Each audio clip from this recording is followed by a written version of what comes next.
అసలు ఎవరు బాధ్యత తీసుకుంటున్నారు, కేంద్రం తీసుకుంటుందా కదా, ఇది తేల్చాల్సిన అవసరం మటుకు చాలా ఉంది.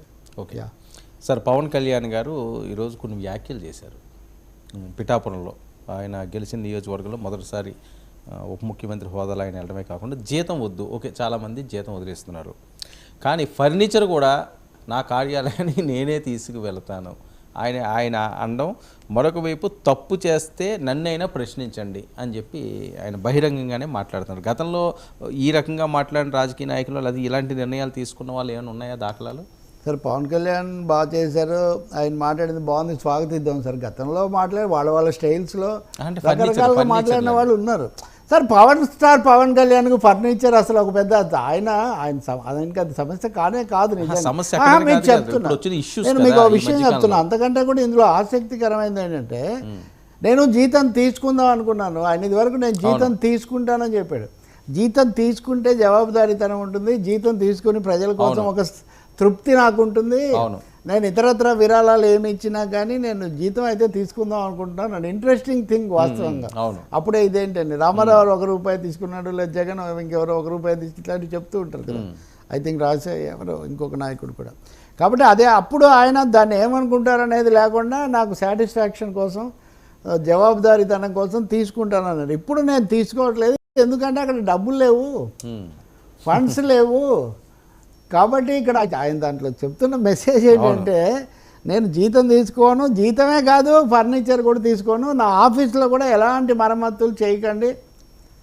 మరమ్మతుల పేరుతో, ఇప్పుడు ఉదాహరణకు వాస్తు పేరుతో, మరమ్మతుల పేరుతో, టేస్ట్ లేకపోతే ఇంకా అక్కడ ఉన్న అధికారులు మెహర్బానీ కోసం రకరకాలు చేస్తూ ఈరోజు ఇక్కడ ఉన్న దాన్ని తీసి అక్కడ పెట్టేది, ఈ వెనకది, ఇవన్నీ కూడా అవసరం ఏముంది?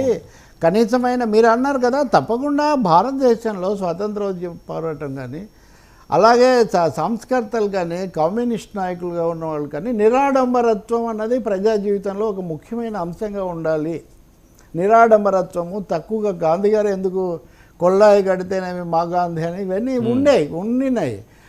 క్రమక్రమంగా ఏంటంటే అది తగ్గి ఎంత పెద్ద కాన్వాయ్ అయిందో చూడండి, హెలికాప్టర్లో నుంచి ఎలా దిగాడో చూడండి, ఎంట్రీ ఎలా అదిరిపోయిందో చూడండి అని. అది మీడియా వల్ల కావచ్చు, మీడియాలో సెలబ్రిటీ కల్చర్ ప్రొజెక్ట్ చేయడం వల్ల, ఇంకొక దాని వల్ల, అంటే ఆర్భాటం అనే దానికి ప్రాధాన్యత పెరిగిన ఒక నేపథ్యం. ఈ పవన్ కళ్యాణ్ కావాల్సినంత గ్లామరు ఇవన్నీ ఉన్నాయి, సెలబ్రిటీ స్టేటస్ అవన్నీ ఆయనకి ఏం కొరత లేవు ఇప్పుడు.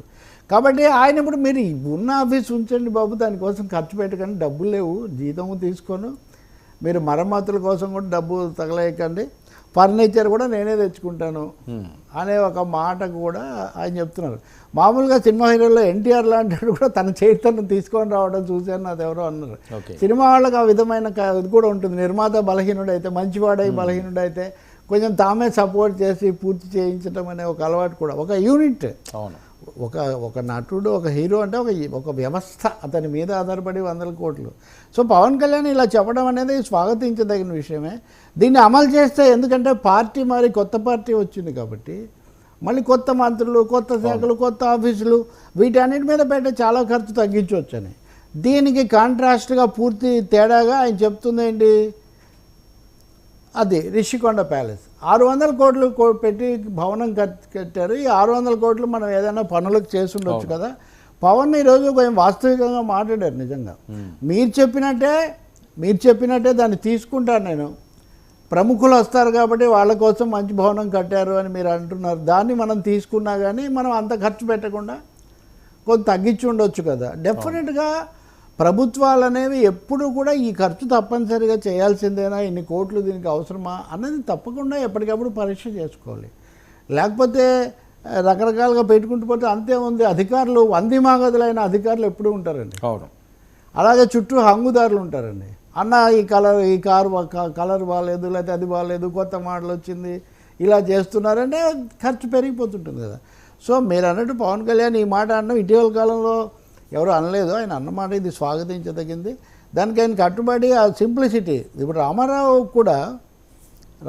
వచ్చినప్పుడు కూడా ఆయన ఉదాహరణ కాషాయ వస్త్రాలు బీజేపీ వాళ్ళు ప్రవేశపెట్టలేదు, రామారావు ప్రవేశపెట్టాడు వాస్తవానికి.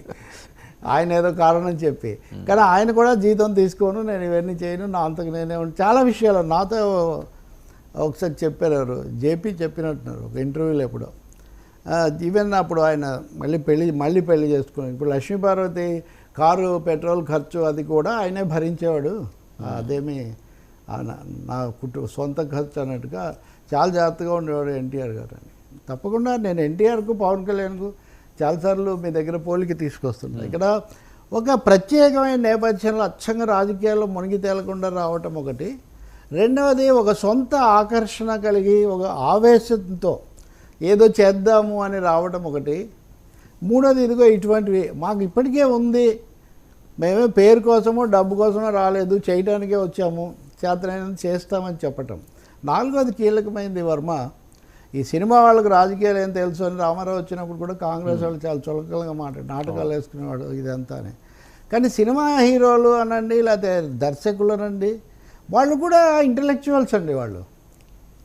వాళ్ళు ఎంత దాని మీద తెలివితేటలు లేకపోతే వాళ్ళు అవన్నీ పాత్రలు అర్థం చేసుకొని పండించి ఇంత నడిపిస్తారు. పాత్రలు మారుతుండొచ్చు కానీ అందువల్ల వాళ్ళకేదో నిబద్ధత ఉండదు, వాళ్ళకేదో సమర్థత ఉండదు, వాళ్ళకేదో దక్షత ఉండదు అనే ఈ చులకన భావం చాలా పొరపాటు.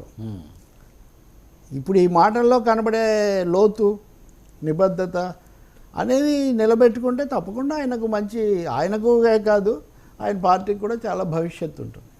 ఇక్కడ ఇంకొక రామాయణంలో దీనిలాగా పిట్ట కథ ఒకటి వచ్చింది,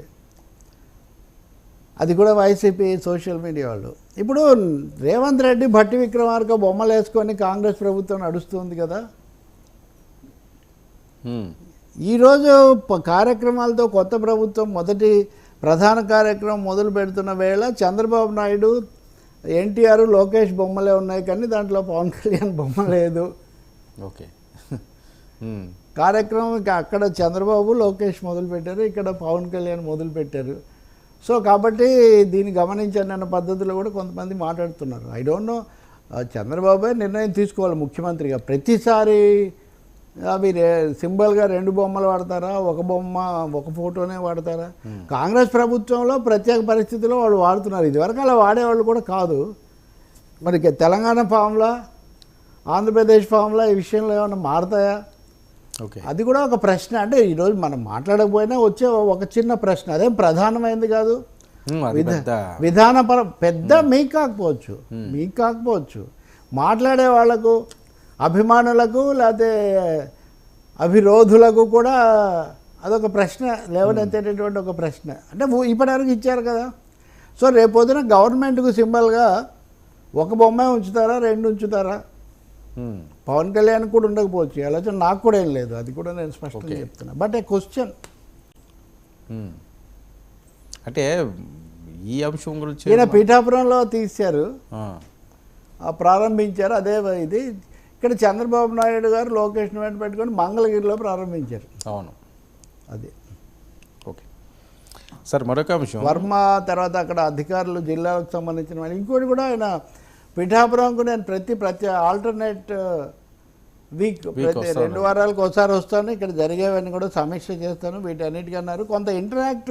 కొంచెం ఇంటరాక్షన్ కూడా ఆయన జరిపినటువంటి పరిస్థితి కూడా కనిపించింది. మొత్తం మీద సీరియస్ గవర్నెన్స్, పరిపాలన మీద తీవ్రంగా దృష్టి పెట్టడం అన్నది నా పద్ధతిగా ఉండబోతుంది. అధికారంలోకి అంటే ప్రచారంలో నేను చెప్పినవి పరిపాలనలో కూడా నేను చూపిస్తాను అనే మాట ఇవాడు చెప్పడానికి ఆయన ఎక్కువ ప్రాధాన్యత ఇచ్చారు. రిటారిక్ తక్కువగా ఉంది, అది మనం గుర్తించాలి. 2 చోట్ల ఉభయల ప్రసంగాల్లో ఒక తేడా ఏంటంటే అదొక తేడా కనిపిస్తుంది మనకు. చంద్రబాబు కూడా కాలం మారింది, జగన్ కూడా నేర్చుకోవచ్చు, ఓడిపోయి ఎక్కడ ఉన్నారు. కానీ ప్రజలతో ప్రత్యక్ష పరిచయము, అక్కడ పాల్గొనటము, ముఖాముఖి గడపటం అనేది చాలా ముఖ్యమని పథకాలు తీసుకొచ్చారు, ఇళ్ళ దగ్గర చేర్చడం అనే ఒక దీన్ని కూడా ప్రవేశపెట్టారు. అది మంచిదే. కానీ మీరు బటన్ నొక్కి ఇంత వేసాను అంటున్న పరిస్థితికి స్వయంగా ప్రజా సముఖంలో అప్పుడప్పుడు పాల్గొనే ముఖాముఖి వాళ్ళతో గడపడానికి ఉన్న ఒక తేడా కూడా మనం ఇక్కడ గమనిస్తాం. సో ఎప్పుడు అందరు నేర్చుకుని ఉంటారు, అందరి నుంచి అందరు నేర్చుకోవాల్సిందే. అవును. సార్, ఒక పక్క ఆంధ్రప్రదేశ్లో పవన్ కళ్యాణ్ గారు సక్సెస్ రేసింగ్ వేరే మిగతా సంతకం